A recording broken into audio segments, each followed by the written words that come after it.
What is happening, team? Coach Ishak coming at you live with another episode of Anabolic Radio. I'm joined today by Dr. Eric Helms, who I recently saw up in Sacramento, Elk Grove area for the Muscle Mayhem. I know that was quite a trip for you. How have things been since then? Yeah, man, that was first time I'd been back to the States since 2019 due to COVID. So no, it was really good. I got to see some of my extended family for the first time in a while, and also see for the first time in a while a lot of the 3DMJ crew in person. So not just behind the old screen. So no, it was a really great trip, and I've been good since. Nice, man. Has it reignited or gotten you excited for, I'm not sure, do you still plan to contest prep Yeah, next man. year? No, it's always good to go to shows, and especially to see the whole crew and to meet our athletes in person and see them compete. And yeah, so I do plan to compete next year, and I am excited about it for sure. Yeah. How have things with your training been? Good. Yeah. So I'm doing a specialization. I call it a cycle, but I'm basically just been training like this for months, and I probably will for a while. Where I'm focused on trying to emphasize my delts and my lats to get a little more width to my physique, which is kind of always my perennial small rib cage, narrow clavicle issue, especially because I have relatively big legs. So to get a little more balance. So anyway, I start every session with like a delt and then a lat movement. Then I'm also doing some calf specialization because just trying to see if I can ever make them grow ever again after their initial growth spurt.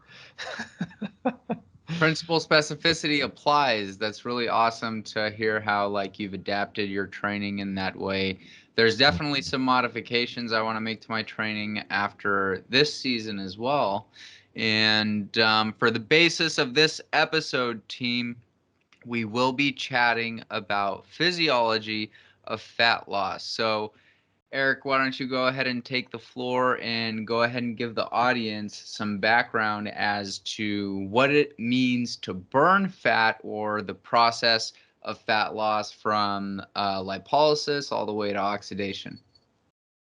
Well, I mean, I don't think it'll be super useful to explain to people the difference between fat oxidation and lipolysis, but from an applied perspective, one of the largest energy reserves we have in our body is stored triglyceride in adipose tissue, and adipose tissue, or fat, body fat as we call it, is predominantly in the subcutaneous space, but it's also inside of us. We have a pretty large storage of visceral fat. Actually, hopefully we don't have a pretty large storage of visceral fat.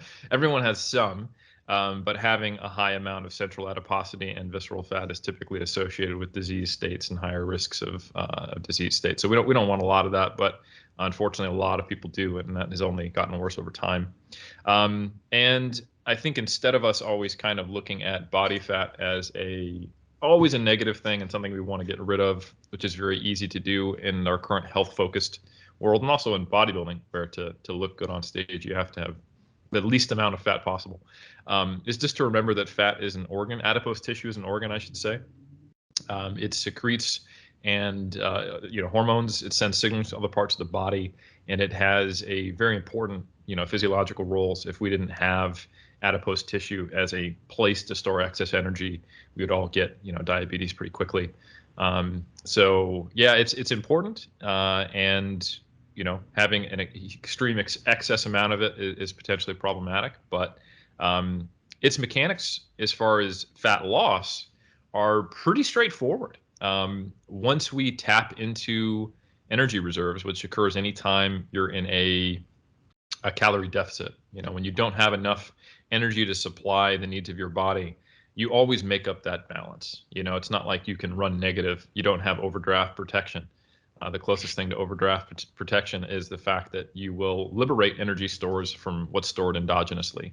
So that could be glycogen stored in the liver or muscle, or that could be triglyceride from adipose tissue. So we are constantly storing and releasing triglyceride from adipose tissue and using it for energy, or storing it for energy for use later. And that process is one that is relatively complex on a physiological scale, but very simple from an applied perspective, that if so long as we're eating less than we need to currently maintain our mass, we'll start to lose mass, and a good chunk of that will be from adipose tissue. Amazing overview. And I think it's funny that, like, oftentimes we spend, so much of our time trying to get rid of body fat in a contest prep setting that sometimes we forget that it's necessary to maintain homeostasis within the body. Like, your body does not want to be at those extreme levels of low body fat. And the longer we're in that state, there tends to be, physiological and psychological downsides associated with it. But, like, when I say downsides, um, many people tend to think of that in a negative connotation, which to a degree it is for sure if you mismanage things. But it's just a natural adaptive mechanism that's been in place since our hunter-gatherer days. So that was a great overview. And as far as some of the physiological and psychological downsides that occurs in response to being in a deficit, why don't you go ahead and take the floor and give the audience an overview there? Yeah, absolutely. So the reason why we have this whole health epidemic of excess adiposity, despite a lot of awareness, like I was mentioning, and even an intense focus sometimes to the point where it causes its own set of problems on losing fat, is because it's not easy to lose a lot of fat and maintain that fat loss depending on your environment. And we have a combination of physiological and environmental pressures which kind of dictate where our natural settling point is, if you will, where we typically hang out in terms of our adiposity. And there are healthy levels of adiposity and there are unhealthy levels of adiposity at both extremes for each individual, being quote unquote too lean or too over fat. And those interact with how active you are as well. There is certainly such a thing as someone who is at a classification which we might call obese being healthy, and there's also such a thing as people who just happen to have a very, very low set point or lower intervention point for how where their adiposity level would be, and they're totally fine, and their health is not an issue at all. You've probably ran into them. If you played high school sports, the random guy or gal in the locker who's six-pack abs and they don't even lift weights and they've always been that way. They're out there. So with that said, understanding that there are a lot of individual differences, the process of trying to lose fat can be done in a very unhealthy or a very healthy way. What dictates that is basically two factors, both relating to energy availability, if you want to call it that, kind of your quote unquote short-term energy availability and your long-term energy availability. Long-term energy availability kind of connects to adiposity, and that is how lean are you? Because these are our long-term stores. So what I was just talking about with there's such a thing as being too lean. You can have consequences of trying to push your body into too lean of a state.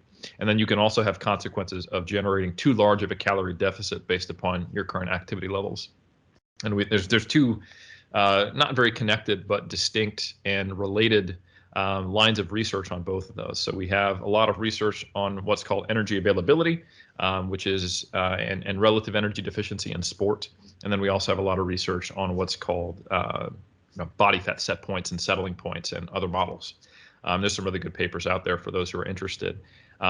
Great paper by Speakman and colleagues on the latter, and then some great papers by the IOC on position stands on REDS in sport, which is basically the consequence of low energy availability. So anyway, energy availability textbook definition is related to how much you're currently eating, related to your lean mass after taking away exercise activity.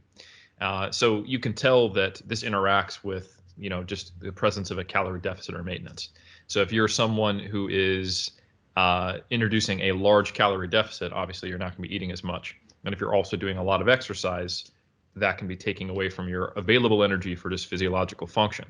And when certain thresholds are met, which are individual, but we have some general idea of where they lie. Typically, once you're going below like a 30 kcal per kilogram of lean body mass of energy availability per day, that's when you start to, in research, see consequences. So you start to see certain downregulation of physiological processes. So, for example, amenorrhea in women, potentially loss of bone mineral density, suppression of the immune system, disruption of sleep, psychological consequences, GI distress, pretty much everything, unfortunately. So that can be achieved almost regardless of where your adiposity is, but to greater degrees when your adiposity is also low if you introduce a very large calorie deficit. In fact, we have case studies that go back a long time. There's a specific case study that's quite famous, which has been repeated many times, where this, I think it was a male who was very high in adiposity, and he just stopped eating. He just went on a complete fast for, I think, the better part of a year, if I recall correctly. And he was okay physiologically. He probably wasn't like perfect, health in terms of mineral deficiencies, vitamin deficiencies. There probably was some REDs going on, but these certainly aren't like life-threatening conditions in most cases or anything like that. So someone who is very high in adiposity does have those energy reserves, and they're going to be not as negatively affected by low energy availability in the short term because they have that long-term kind of backup, if you will. But if you take someone who is, let's say, shredded, and they're trying to get, just a little more diced for their last show, and they go, you know what, I'm just going to do this on 800 calories, they're going to really get kind of a double whammy. So, and this comes down to some of the signaling mechanisms that our body has in place to tell us or to tell our body, I should say, what is my current energy availability status? And do I need to start down regulating things to reduce energy expenditure and to make you want to eat more to solve this problem? Is this a threat to life?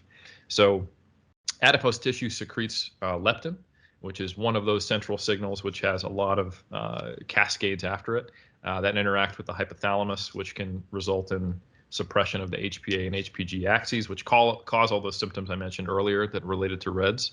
And we also get a leptin response from eating. So if you acutely eat food, leptin will rise, and then your circulating leptin levels are explained primarily by your adiposity. So if you look at large-scale studies of people all the way from lean to having obesity, you'll see that there's a 0.885 correlation between their body fat percentage and their circulating levels of leptin. So yeah, if you were to impact those signals in some way, when leptin plummets, that's typically associated with suppression of metabolic rate and all those other symptoms I talked about. So quote unquote adaptive thermogenesis or metabolic adaptation is the same thing as relative energy deficiency in sport.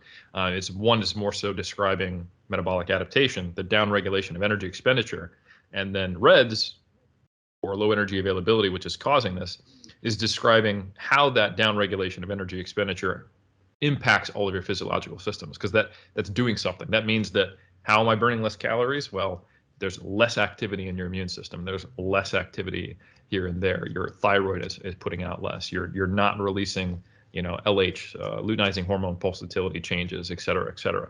So, yeah. So generally, what does that mean?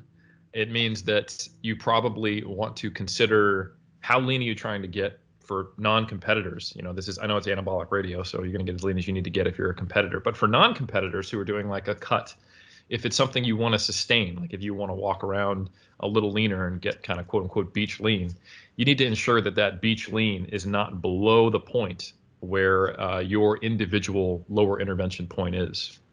Basically the way that body fat settling points work is that we have these upper and lower intervention points where when you go above or below it, and they're very individual, that's when you start to see physiological changes, and that interacts with your energy intake. So the approach to get leaner needs to be something that is moderate. You don't want to crash diet. You want to diet on the highest calories you can with the least amount of cardio you need to do while still losing at a reasonable rate. And then how lean you get is something that should be individually determined based upon what is more likely to be sustainable if your goal is to sustain that. Obviously, if you're a competitor, you're getting far past what's sustainable. So those are the kind of the considerations. Is you're trying to not set off the alarm system as much as possible, or as long as possible in the case of a competitor who will eventually have to do it, so that the process can be as minimally invasive and aggressive to your body, because that can come along with anxiety, stress, drops in performance, loss of lean body mass, etc. And then of course rebounds in body weight afterwards. So there is a certain cost to like, oh, if I dieted to like 180 pounds, I might be able to maintain that. But if I dieted to 170, I might rebound back up to 190, you know? So yeah. So to your point and some of this overview, is there a way to get our settling point to adapt over time through multiple, you know, gaining phases, cutting phases, so on and so forth? Yeah, there's an unfortunate answer to that question, and then there's an encouraging answer to that question. So the unfortunate answer to that question is that our body can readily gain more fat cells, and those might have something to do with our upper intervention point, the point at which your body tries to intervene and prevent you from gaining additional weight. This interacts with metabolic syndrome and what's known as quote unquote leptin resistance, which is kind of a similar concept to insulin resistance. You know, when you look at someone who is pre-diabetic or has type 2 diabetes, at least initially, the issue is not that they're not producing insulin like a type 1. So like with someone with type 1 diabetes, is that the cells aren't responding to insulin in the same way. It's not sufficient to clear blood glucose and sequester that glucose into cells where they're not causing damage in the vascular system, right? They're becoming resistant to insulin. Likewise, when you look at people with common forms of obesity, you'll see that they have very high leptin levels, but it's not sufficient to prevent them from having common forms of obesity.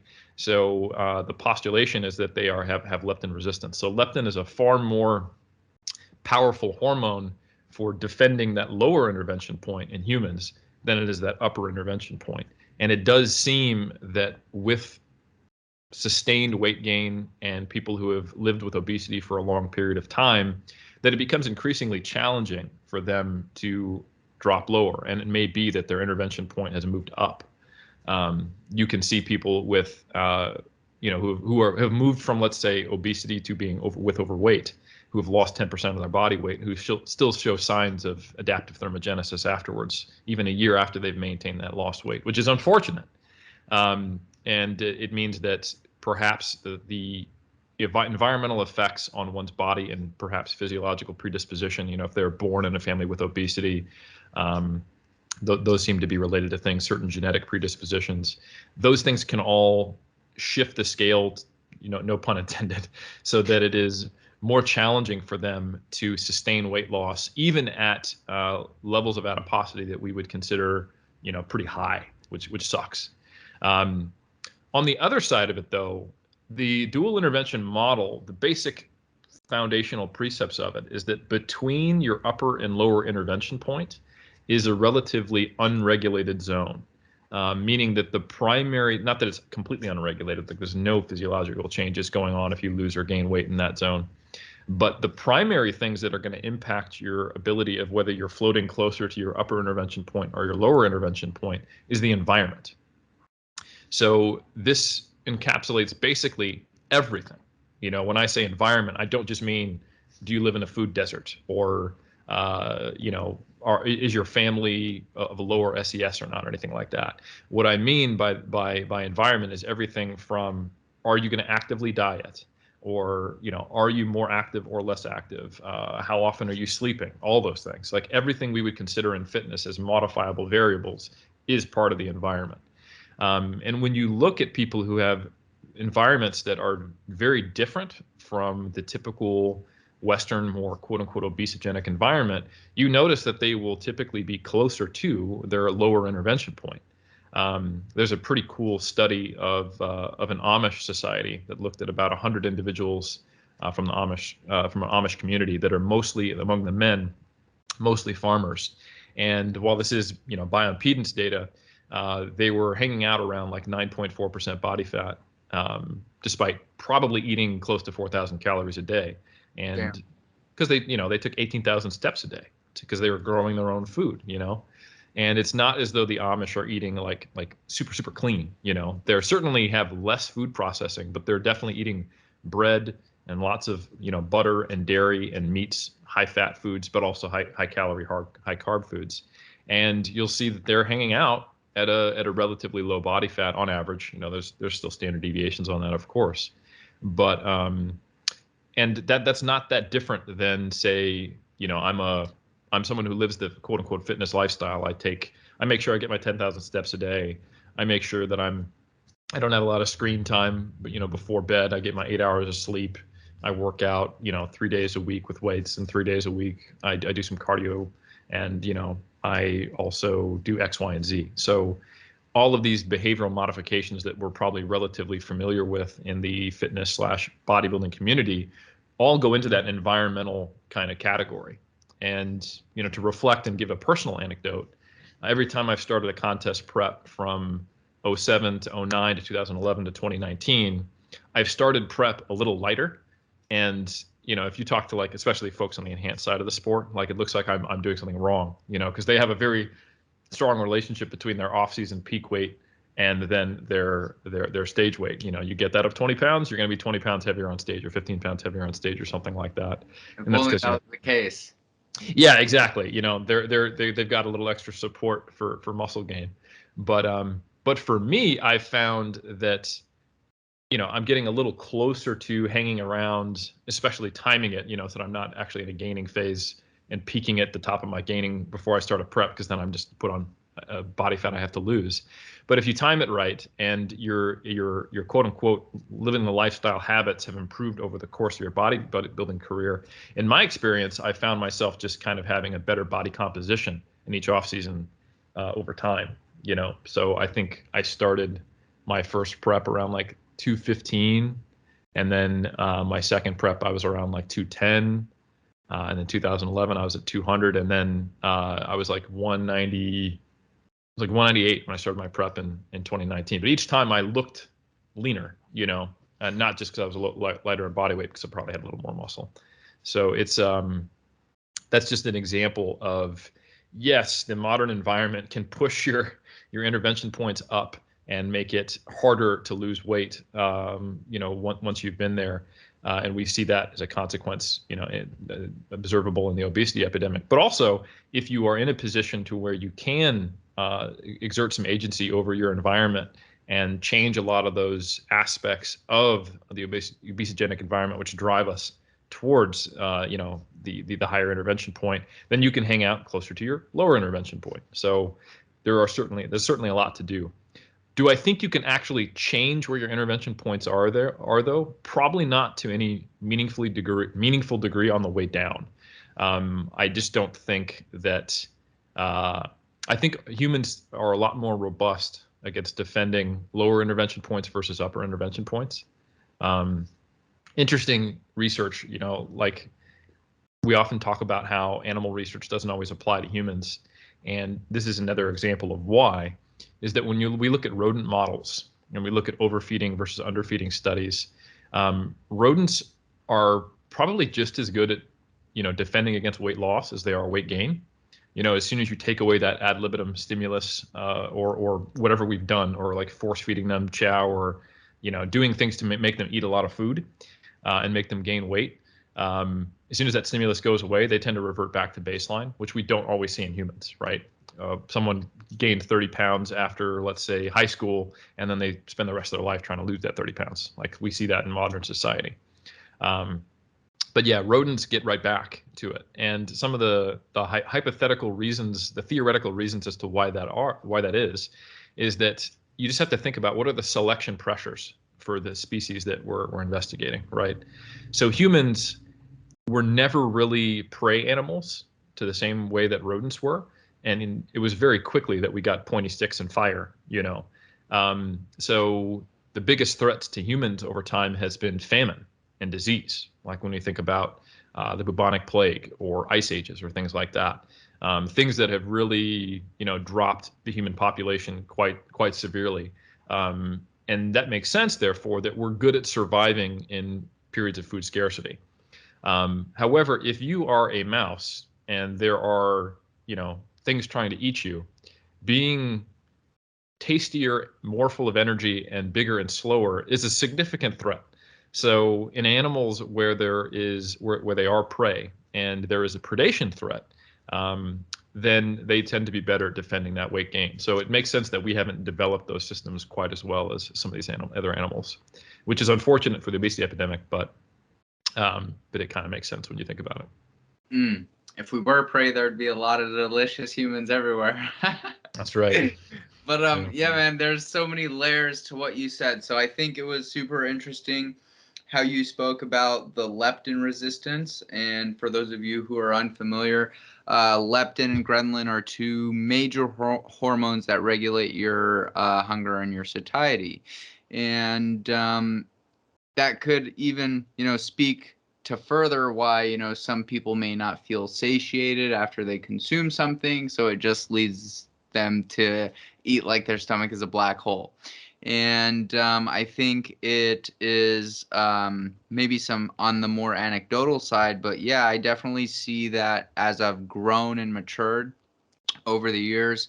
I've been able to start my preps in a position where I've been a little bit leaner and having a little bit more muscle. So we may not be able to change it to a meaningful degree, but I think, definitely setting yourself up for success before you even, go through a contest prep with successive, gaining phases or, a calorie surplus and then a fat loss phase is super important. That it also especially allows you to learn the type of approach that works for you. And we know that there are 1,000 ways to Rome, or many roads lead to Rome, or that old saying. And, there's been a lot of recent research out of Bill Campbell's lab out of USF with regards to intermittent energy restriction. And we know that there is no quote unquote optimal way to set up a fat loss phase, as that's going to vary from person to person, and it's based on so much individual context on what approach works for you and how you get yourself to adhere to the diet over the course of the long term. But based on some of the data that's come out of USF, it seems that utilizing intermittent energy restriction in the context of a fat loss phase can be something that's beneficial for helping us attenuate and or manage some of these negative downsides that we experience in a contest prep. And people are always going to have something to say about, doesn't always work, or you don't have to, which you definitely don't have to. There's no rule book saying you have to utilize this approach, but based on some of the new data that we've seen, it could be something that helps us also preserve our internal health as we get a little bit leaner. So I'd love to hear your thoughts there, and some of the benefits of utilizing refeeds and or diet breaks in the context of a fat loss phase. Yeah, sure. So there's actually been a fair amount of research that's come out just in the last couple of years, and you're alluding to a study by, like you said, coming out of Dr. Campbell's lab. I think it's been presented as a conference abstract at ISSN, but I don't think it's been fully published yet. I could be wrong, but it should be out pretty soon. But it is basically the first diet break studies in athletes that weren't done by Pios and colleagues, who I was a part of, which came out of Western Australia. And it sounds like, from what I've heard Dr. Campbell talk about on podcasts, that essentially they had similar findings to what we found that Jackson Pios led, was that while there wasn't any lasting longitudinal effects on differences in body composition or performance, that things like diet acceptability, adherence, and hunger levels seem to be better when taking these diet breaks. And yeah, this is kind of a long line of findings that support kind of the first study that really puts modern kind of concepts of diet breaks, where you do 1 or 2 weeks off from dieting, on the map. Study by Byrne and colleagues that came out, I want to say in 2018, where they took men with overweight or obesity, and they had them on a 2 on, 2 off, diet break approach. And this was, importantly, it was an outpatient study. I think they were providing them with food, and they were checking, they were actually doing metabolic testing and prescribing them, hey, I want you to eat this amount. But it wasn't like they're in a metabolic ward. So it's an important indication of perhaps why there were differences in body composition in that study, but they weren't in these more recent ones. It could have been due to adherence improvements. And that certainly seems backed up by, in Byrne and colleagues, they did a 6-month follow-up with the group that took the diet breaks compared to the group that just did continuous dieting. And they had maintained more of their fat loss the group that had used the diet breaks. So it seems to indicate that these diet breaks, which has now been shown indirectly by Byrne and directly by Pios, and it sounds like it has been as well by Campbell, they make the diet a little easier. They make it less likely for you to cheat or rebound to the same degree, and that's kind of cool. Interestingly enough, when you talk to bodybuilders who swear by refeeds or diet breaks, they often feel they preserve more muscle or they perform better. And I think that's a difficult one to disentangle, because POs did actually show that during the diet break itself, your performance is higher. So in the presence of maintenance calories being in a deficit, you might perform better. But whether that leads to lasting performance, better or improvements or less of a decrement, that hasn't been shown yet. Might add up over a longer period of time, but we haven't seen that yet. But nonetheless, I think we also have to consider that when you're in that fed state, whether you've just done a refeed or you're in the middle of a diet break, you can also see the fruits of your labor a little better, because you've just increased glycogen stores, and you're being able to see your muscularity a little better. This is the whole reason why we do carbohydrate loading for getting on stage. So I think it is difficult to separate the anecdotal experiences of competitive bodybuilders who have good experiences with intermittent dieting strategies, and I consider myself one of them and a lot of our clients at 3DMJ, with those subjective differences. When a prep is overall easier, your stress levels are lower, you find it easier to adhere, you notice your performance is better when you do refeeds and you look better on refeeds. I think that's difficult for someone to anecdotally separate from, if I took another version of myself and did just a linear diet, what would the end point look like after we did a carb loading phase?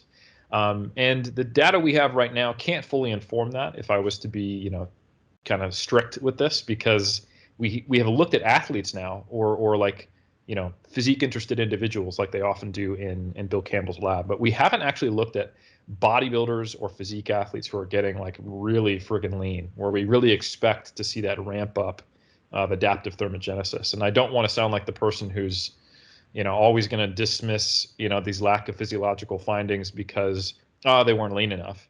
But I think if we're looking to test how effective these strategies are in bodybuilders, and we know that there's such a thing as a lower intervention point, and that we typically see, when you look at some of these case studies, rather exaggerated aspects of adaptive thermogenesis or symptoms of REDS in bodybuilders because they have to get so lean, we would want to make sure that we're actually inducing some of those problems before we start implementing a strategy to solve them, to see if it works. So on one hand, I don't want to sound like the people who have their pet theory that it's like, oh no, the population wasn't right, or oh, it wasn't a long enough study, every time I see it. But I think the final frontier for some of this intermittent dieting strategies would be to get it tested on really, really lean people, and that would be cool to then see if there is actually physiological effects, or it is mostly psychologically mediated. And even if it is mostly psychologically mediated, that's not a bad thing, or it's not something that dismisses diet breaks or refeeds. It just tells us that they're not a requirement. Like you said, you certainly can do it, and it may be something that makes the overall process easier, and something that allows you to integrate it with life better. It could make your career as a bodybuilder more sustainable. It might allow you to approach things in more flexible ways that work for more people. It's always good to have more tools in your belt. But there are echoes of potentially there being some physiological effects. Like I said, Pios found performance, I think muscular endurance specifically, was better during the diet break. So I wonder if over a long enough period that could add up to something, or is that just offset by your performance being worse because you're having to diet longer, or you have dieting weeks? Hard to say. Byrne and colleagues, like I said, while it could have been related to adherence, they did see better metabolic, better retention of energy expenditure in the group that did refeeds, as well as better body composition changes. But that, of course, was in people who were not lean at all. They were men with overweight or obesity. And then the study that Campbell and colleagues did on 2-day refeeds, so 5 low days, 2 refeed days compared to straight dieting, they did see better dry fat-free mass retention in the group doing the refeeds. So there are hints that I think right now it is a question mark as to what the kind of eventual outcome, we have enough research to really take a look at this, will conclude. But right now, it seems like it is neutral to positive for body composition, and a pretty clear positive for the psychological aspects of dieting to take these approaches. Mm. I'm waiting for that meta-analysis. But yeah, man, even further for preserving relationships in the context of Absolutely. prep, like you go out on date night or something, you're able to have a little bit more food with your significant other. Because oftentimes, for those of you that have partners and whatnot, your partner is often along for the ride. So trying to manage your approach and adapt it to your lifestyle is something that's critical. And quick definition point for those of you who don't know what intermittent energy restriction is, it's basically just a form of cycling your calories. You have some form of low days, some form of high days. And refeeds could range anywhere from, it's typically a 24 to 72-hour window where your calories are elevated to your theoretical maintenance via carbohydrates. And a diet break is just a longer form of that over the course of anywhere from 7 to 14 days. And, just to pull back a little bit more, we were talking about, whenever you start a diet, whenever you start a contest prep, you want to make sure you're not too over fat. And I think it's, especially for me, how I implement it within my practice is like, I don't feel comfortable throwing a client in a calorie deficit immediately. Like we are going to spend some time at maintenance. That's for me to learn them. That's for me to understand how to adapt the approach once we actually begin a dedicated fat loss phase and they're able to comprehend all the things that they need to be managing on the nutrition, lifestyle, and training side of things. So it just allows for a more successful contest prep to occur, or even just a general fat loss phase. And then, depending on variables such as the magnitude of the deficit, the anticipated length of the dieting phase, how long they've been dieting for, how much body fat they've lost, and obviously subjective feedback, that would, be information for me to discern at which point we will be implementing these days where we're increasing calories.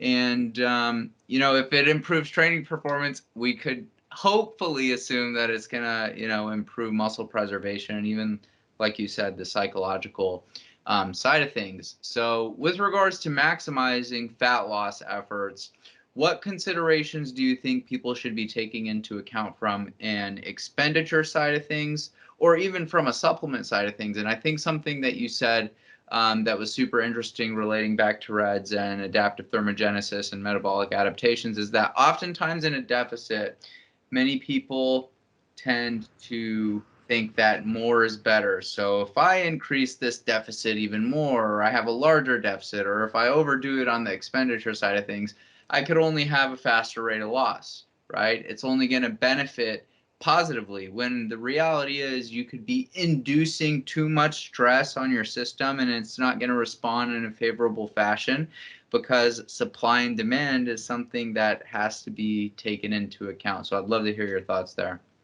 Absolutely, yeah. I think supply and demand is basically the easy description of understanding, energy availability. And if you are training and doing the cardio that a bodybuilder would, or someone who's interested in preserving muscle would, there is a certain amount of energy you should be eating to make sure that your physiology is functioning sufficiently for that all to work right, if you will.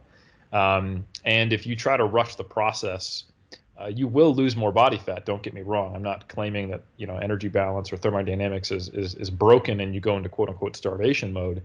But the closest thing to quote unquote starvation mode you get into is just experiencing more symptoms of REDS. And one thing we do know for sure, and we have meta regressions that look at this and randomized controlled trials, is that if you induce a larger deficit, a pretty big one compared to a smaller one, your weight loss will be increasingly composed of lean body mass.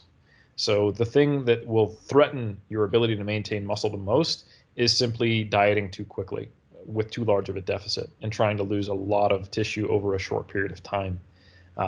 So that's been shown relatively frequently, and has been backed up multiple times. And that's generally why, like, the recommendation for anyone who's not super high in body fat is, you want to lose 0.5 to 1% of your body weight per week.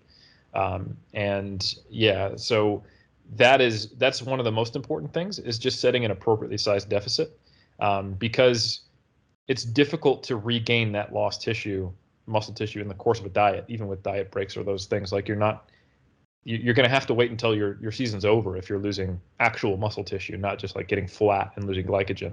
That's going to be after something. It'll correct itself quickly, but you have to get into a point when your body's actually in a position to correct that, not fatigued and in a state of reds. It'll happen after diet recovery, right? And that's going to happen after you're on stage.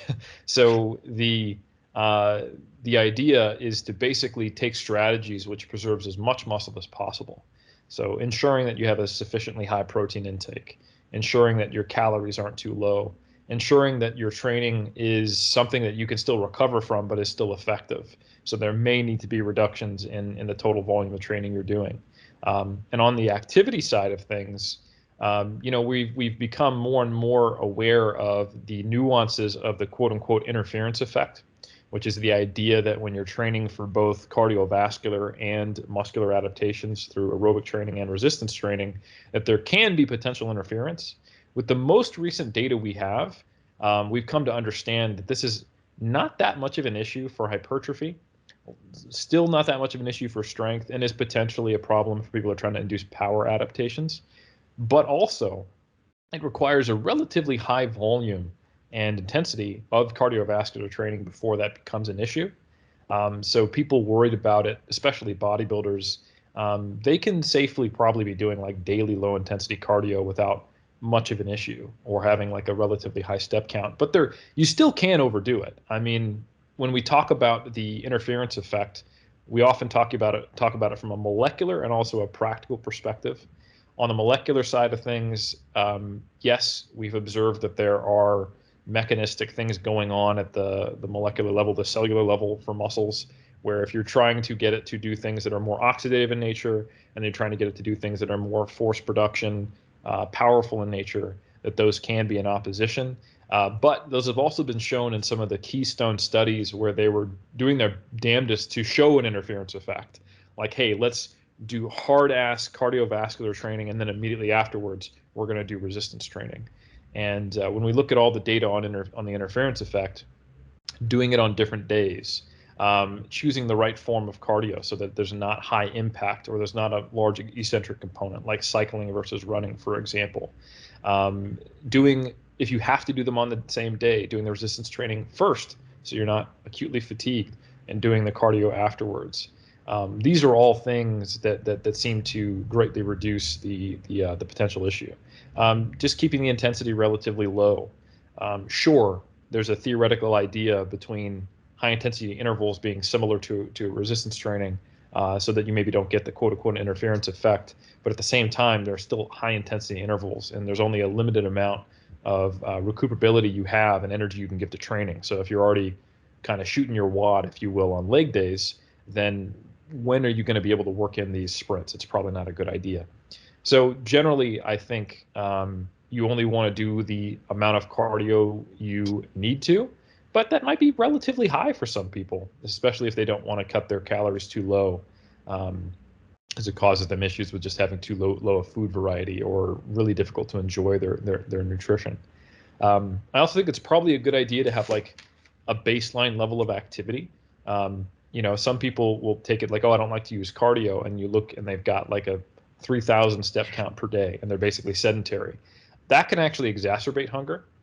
We have studies showing that there's a relationship. There's like a regulated and non-regulated zone of appetite in response to activity. So one of the downsides of having too low a physical activity is that not only does that just reduce your energy expenditure, but it also creates metabolic dysfunction that can impact your satiety and hunger levels. This has been shown all the way back in the 70s. There's the classic study on Bengali mill workers, where they looked at 4 different positions on the factory floor, and then of like increasingly higher activity levels, but all of them relatively active, from like moderate to high activity levels. And then they looked at the managers of the factory, who were sedentary, and the energy intake scaled linearly on the factory floor from, moderate to high to very high activity, and their body weights were all the same on average. So they were from the same population. So they were just eating appropriately with their energy expenditure to maintain a normal, non-overweight body weight.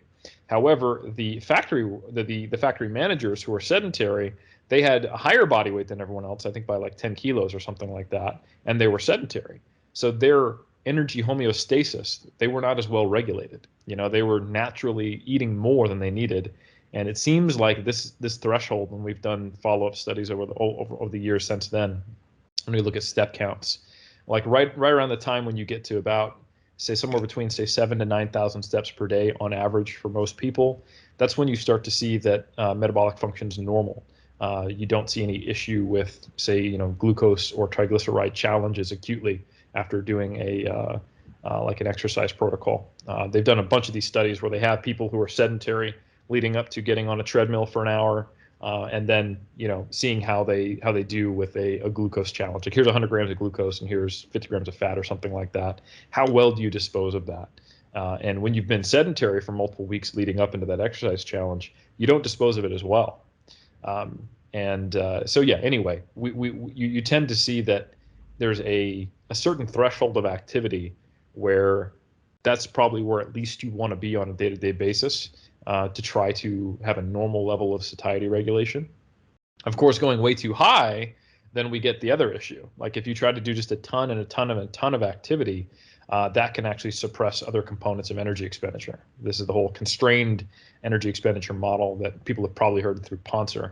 And it's not something that should be interpreted fatalistically. It's not like you do 2 hours of cardio and you might as well have done nothing.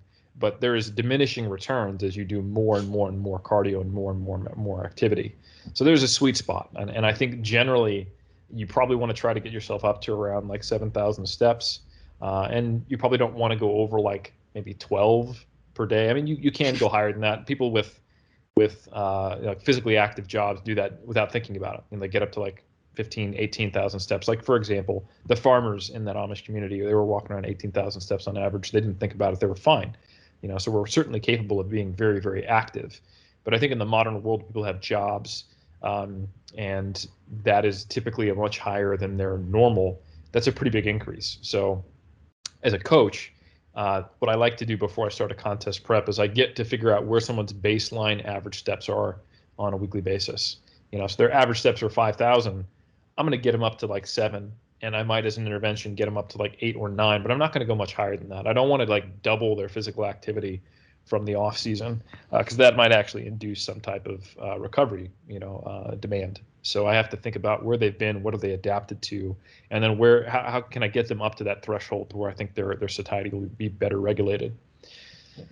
And some people, they just don't have the ability to be more active. Like, it doesn't make sense. Like, if you're working with a construction worker, to be like, let's do more cardio, just from a practical perspective. So, yeah. Do you wish you could talk faster? And I'm sorry, I don't understand the context. I'm saying, well, like, just whenever you speak, it's just like you have so much to say about a topic. If you spoke faster, maybe you'd get some time to catch your breath, huh? No, I think I would just probably overwhelm people with even more information. So yeah. Oh man, so many layers to this, and I could recall to a point earlier in my prep where I may have pushed it a bit too much, and my body didn't respond in a favorable fashion. So that's not something I typically do with my athletes or my clients, but I don't know, when you're coaching yourself, sometimes objectivity is a little hard to keep in mind. So to your point, maintaining a step count is probably a good idea in the context of a fat loss phase. And then if it gets to the point to where it may be too fatiguing, to the point to where it may be taking away from your recoverability, you may also consider implementing, some form of traditional cardio as like some sort of supplementary source, such as like a stationary bike, something that's not very strenuous.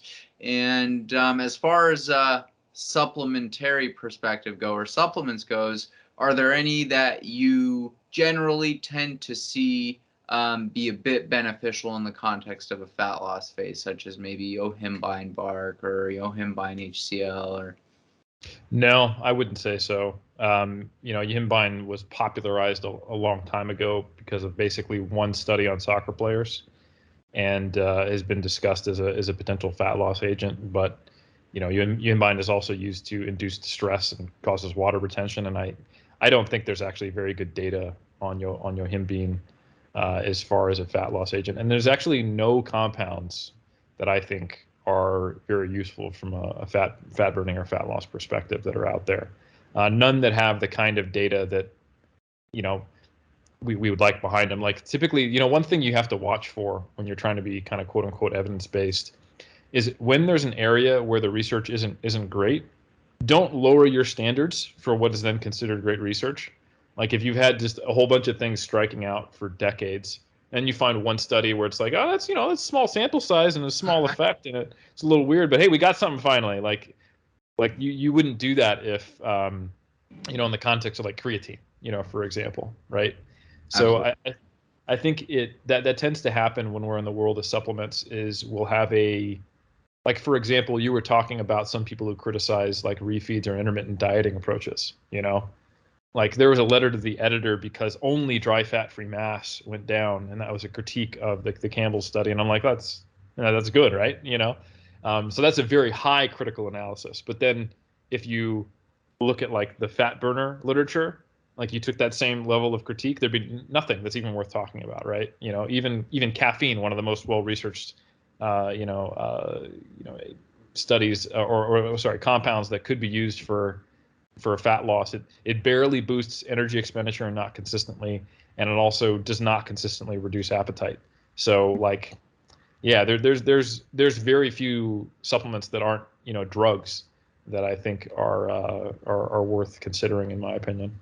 Don't do drugs, kids. But yeah, I definitely think the same thing about yohimbine, and it is because I implemented it and I experienced that earlier in the prep, and it was just not worth it. The stress and anxiety that is like associated with supplementing with it, and great points. And I think it's so marginal relative to the bigger variables you could be focusing on to maximize the most of your efforts.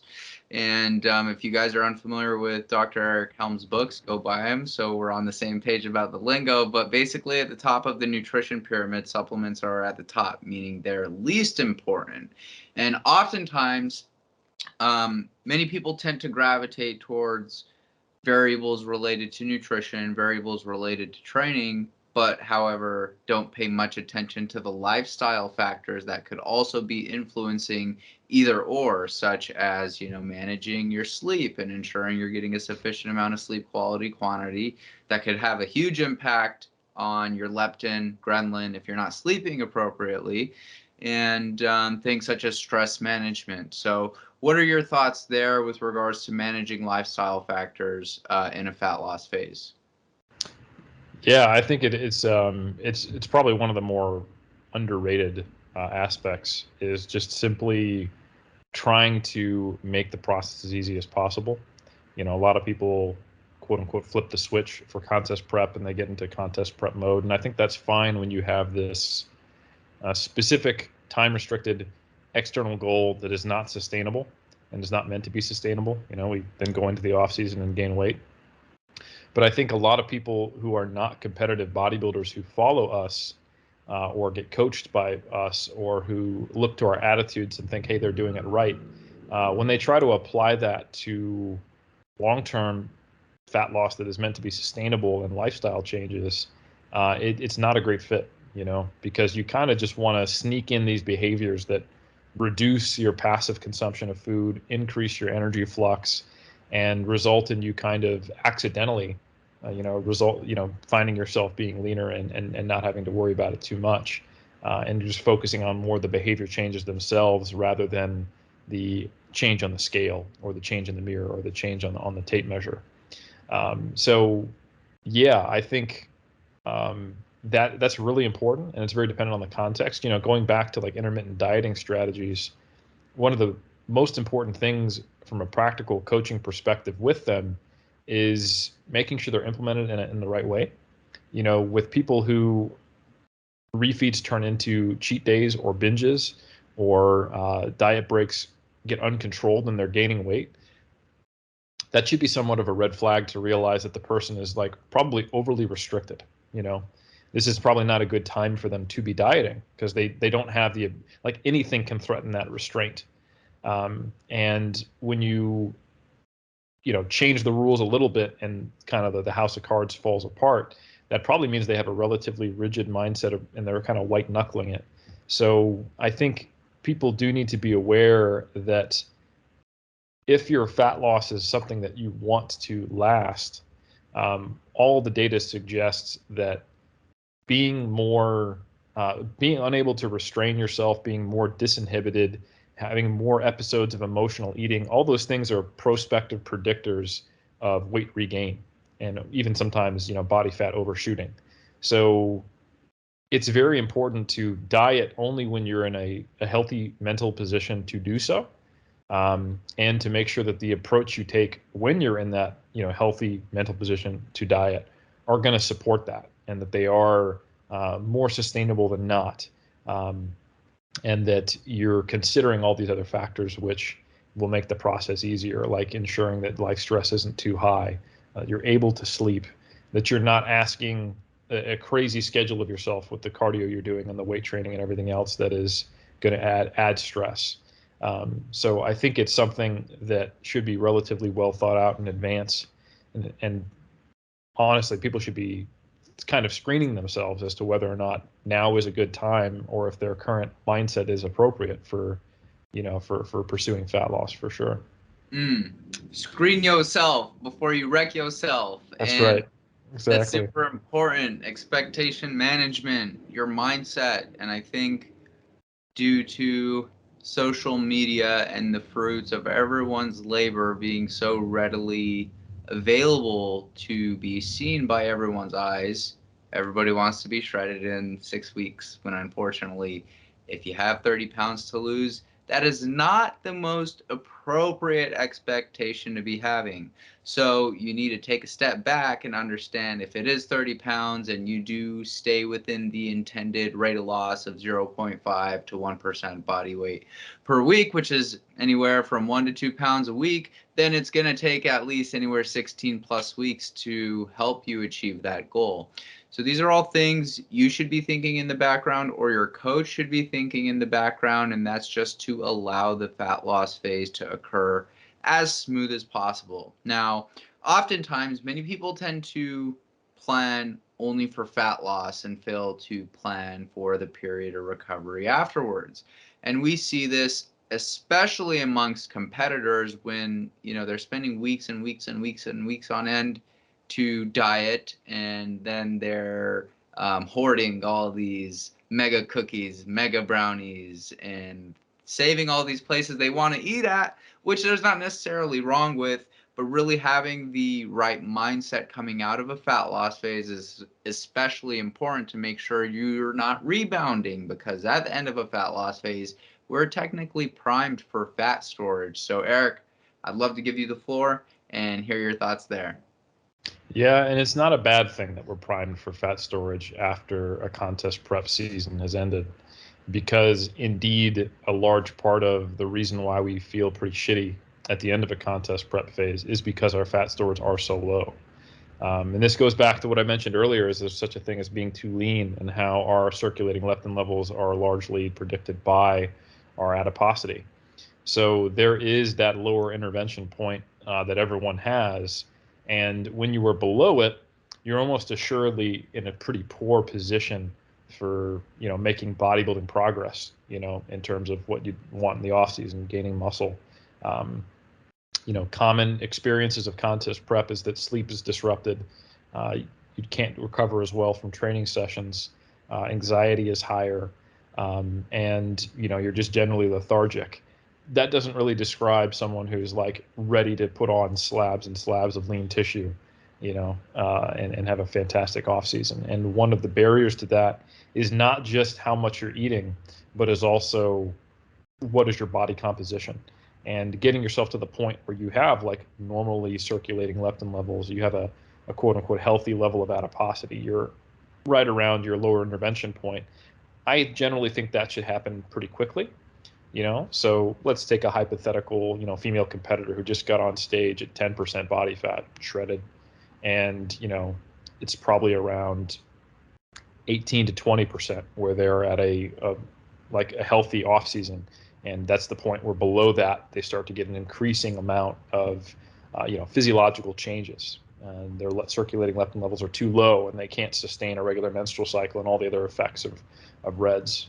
So getting them back up to say 18 to 20% body fat, we like to hurry that along. But at the same time, we also like to support a return to a healthy eating pattern and relationship with food and healthy eating behaviors, which is very challenging, because when you're at the end of a contest prep, pretty much everyone has become victim to obsessive food focus and, weird eating behaviors. And that's not necessarily an indication that you've done something wrong, well, besides decide to compete in this crazy sport. But you haven't done anything wrong, like psychologically. You haven't done anything wrong or irreparable with your food. You just pushed yourself to the point of semi-starvation. And those behaviors are, can get tied to the way we think, our cognitions, if you start to evaluate yourself as a more worthy person or more attractive or just better, or that you only feel confident when you're really lean.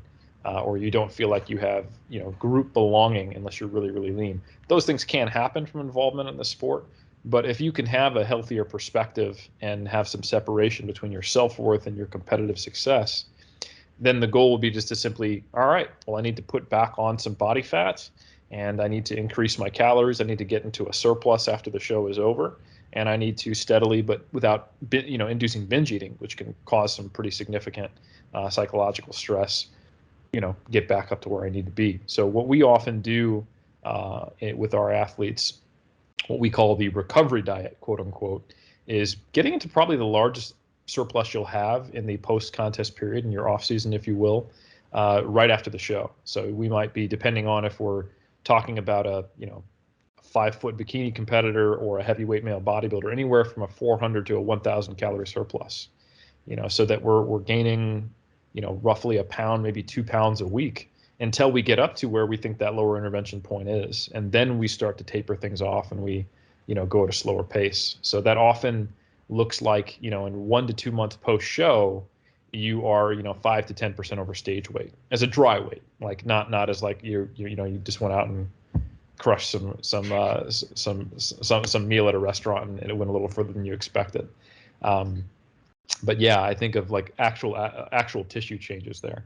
And we've found that greatly reduces the time course of which someone is experiencing intense food focus, lethargy, and anxiety, and all the things that go along with kind of the post-contest blues and the things they felt during the last stages of contest prep.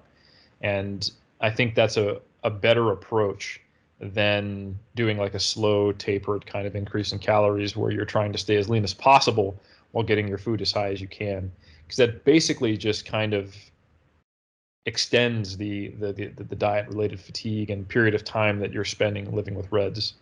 So and without really much upside, you've got to wait until you're fully recovered before you're going to start making off-season gains. So if you spend, instead of say 6 weeks getting to the point where you're mostly back to normal, but you're spending 3 months, what have you gained, except for having a longer period of time where you can take selfies that get more likes, So I generally don't think that's worth it for most people.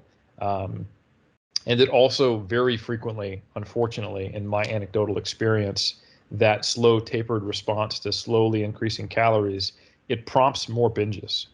When we look at what prospectively predicts binge eating, it's restriction in various forms. So when you are handcuffing yourself to macros without a goal, which will help you actually sustain it, like I'm going to get on stage in 6 weeks, it's very easy to rationalize, like, what, screw it, I'm gonna go over. It's off season anyway, and then you go, oh no, I ruined my reverse diet, and then you get back on low calories, and those low calories then prompt the next binge. So you're constantly trying to, I've seen it many times, people kind of doing this almost, bulimic response, not that they're actually necessarily making themselves vomit, but that they are restricting, and then binging, restrict binge over and over and over again, and that's what the first 3 months of their off season looks like, and it actually prolongs that recovery phase. It keeps them hungry because they keep going back to that restriction. And they may get to the same place they would have if they'd used a recovery diet, but just a lot less happy and have really degraded their self-efficacy, and it's just not a good place to be in, having been there myself. Me too. It's not fun. Yeah. And it definitely takes a lot to pull yourself out of that cycle. I remember my first show, after my first season, I gained like 30 pounds within like a 7-8 week time frame, which is cool. I learned through experience how to manage that period of time now, and I implement it, a more appropriate approach with my clients following their season. So after your fat loss phase, after a contest prep, the goal should be to gain back body fat at an appropriate rate. And in order to do that, you may have to make some modifications to behaviors and habits that you were accustomed to during the fat loss phase, such as maybe not looking at yourself so frequently in the mirror, such as, setting some short-term and long-term goals on the training side of things, objective goals that you'll be able to measure over time, really focusing on your training performance, because that's going to be the main thing that drives improvements in lean body mass is especially important. Maybe going out, having a meal, maybe having an untracked day, maybe just becoming more focused on being a normal human, because normal humans don't meticulously viciously weigh their food for months and months and months on end and go slap some tan on and put underwear on under lights, right? So these are all things to really remain objective of, team, and this is going to bring us to a good stopping point for the episode.